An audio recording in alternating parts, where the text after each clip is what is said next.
নমস্কার। আজকে আমি বানাবো অনুষ্ঠান বাড়ির স্টাইলের ফুলকপি পনির। তার জন্য আমাদের কি লাগছে দেখুন। ফুলকপি, পনির, টমেটো, আদা রসুন পেস্ট, চালমগজ, কাজু, কিশমিশ, বাদাম একসঙ্গে পেস্ট আছে, কড়াইশুঁটি, ধনেপাতা, লঙ্কা গুঁড়ো, হলুদ গুঁড়ো, লবণ, টক দই, স্বাদ মতন চিনি, এবং আমি এখানে ইউজ করবো সানরাইজের মিট মশলা ও সানরাইজের গরম মশলা ও ঘি। প্রথমে পনিরগুলো তেল গরম করে পনিরগুলো আমরা ভেজে নেব।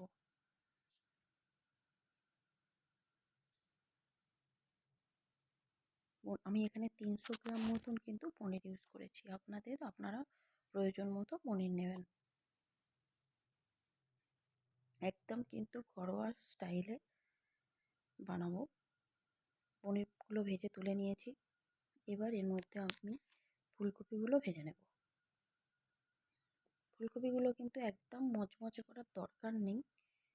নুন হলুদ কিন্তু আমি আগে থেকেই মাখিয়ে রেখেছিলাম ফুলকপিতে, তাই অল্প ঢাকা দিয়ে ভাজলেই হবে।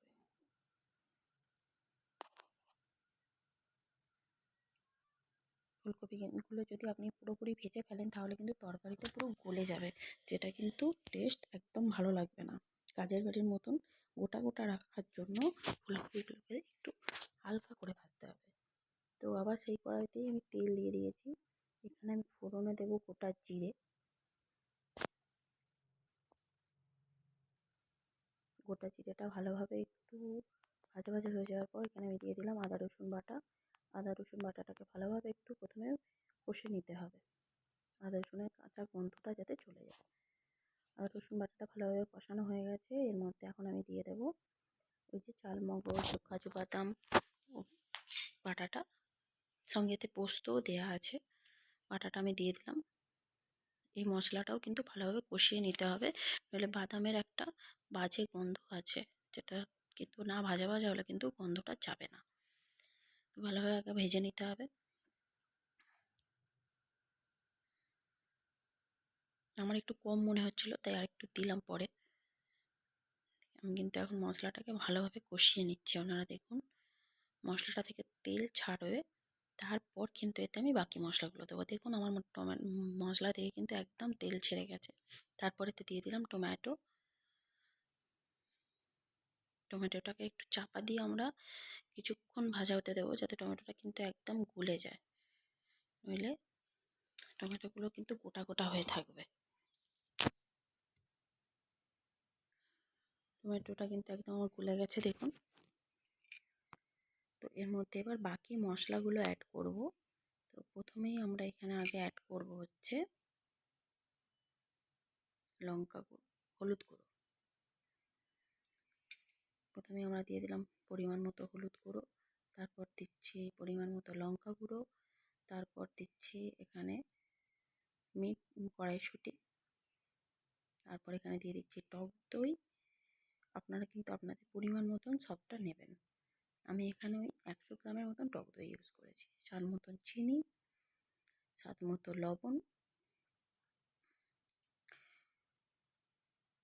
এবং তারপর এতে একটু আমি যে সানরাইজের মিট মশলা এটা দিয়ে দিলাম। তারপর এতে কিন্তু অল্প জল দিয়ে এবং ধনেপাতা কুচি দিয়ে মশলাটাকে আমরা ভেজে নেব।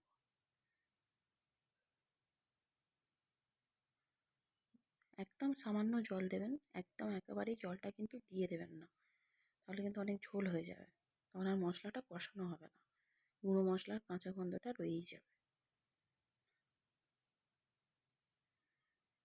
আমি কিন্তু এখানে একদম অল্প তেল ব্যবহার করেছি, আপনারা দেখেছেন কিন্তু। আপনারা কিন্তু এভাবে বানিয়ে দেখবেন, একদম অনুষ্ঠান বাড়িতে যেরকম খেতে হয় কিন্তু সেরকমই খেতে হবে। দেখতেই পাচ্ছেন যে আমি কিন্তু ভালোভাবে মশলাটাই কিন্তু আগে কষিয়ে নিচ্ছি। চাপা দিয়ে একটুখানি রেখে দিয়েছিলাম 5 মিনিট মতন। দেখুন আমার কিন্তু মশলার চারধার দিয়ে তেল ছেড়ে গেছে। এরপর এর মধ্যে আমি ফুলকপিটাকে অ্যাড করব।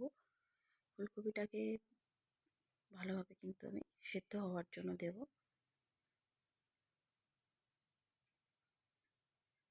এর মধ্যে এবার অ্যাড করছি ফুলকপি। বেশিক্ষণ লাগবে না ফুলকপিটা সেদ্ধ হতে, শীতকালের ফুলকপি তো এমনি নরম। এই যে দেখতেই পাচ্ছেন, এটা কিন্তু আমি ফুলকপিটা একদম মশলার সাথে ভালোভাবে আগে কষিয়ে নেব। তারপর ওপর থেকে একটু অল্প ধনেপাতা ও জল দিয়ে একটু ঢেকে ঢেকে রান্না করব।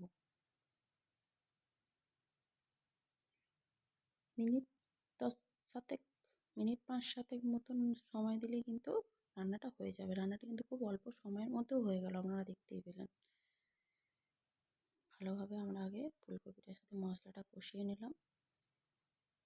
তো এর মধ্যে পরিমাণ মতন জল দেব।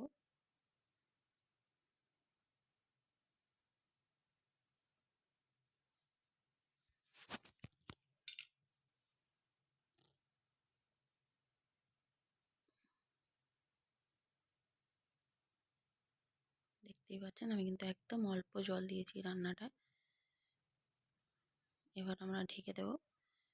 মিনিট 7 পরে আবার তারপর তরকারিটা খুলে এর মধ্যে আবার পনির অ্যাড করব। মিনিট মিনিট 7 হয়ে গেছে, আমি খুলে দেখলাম তরকারিটার এই যে এরকম কালার এসেছে, আপনারা দেখুন। এর মধ্যে এবার আমার ভেজে রাখা পনিরগুলো কিন্তু দিয়ে দিলাম।